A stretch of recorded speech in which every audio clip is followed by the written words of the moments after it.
Pemirsa, calon gubernur Sumatera Selatan Herman Deru bersilaturahmi dengan warga Banyuasin, tepatnya Desa Banyu Urip, Kecamatan Tanjung Lago. Kedatangan calon gubernur Sumatera Selatan nomor urut 1 ini disambut dengan kesenian tradisional. Nomor 1 abangku, sepupu-sepuh, ajarin dong sepuh ilmu yang...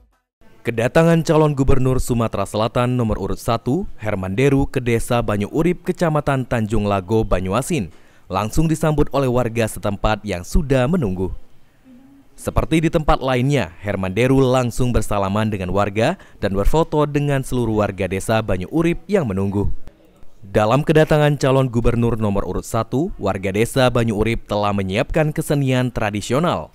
Sehingga dengan penuh ceria, Herman Deru pun menyempatkan diri memainkan dan menyaksikan kesenian tradisional yang ada di Desa Banyu Urip, Kecamatan Tanjung Lago, Banyuasin. Warga Desa Banyu Urip, Kecamatan Tanjung Lago, Banyuasin menginginkan agar Herman Deru bersama pasangannya Ci Ujang menjadi pemenang di Pilkada Sumatera Selatan mendatang. Tim Liputan PAL TV.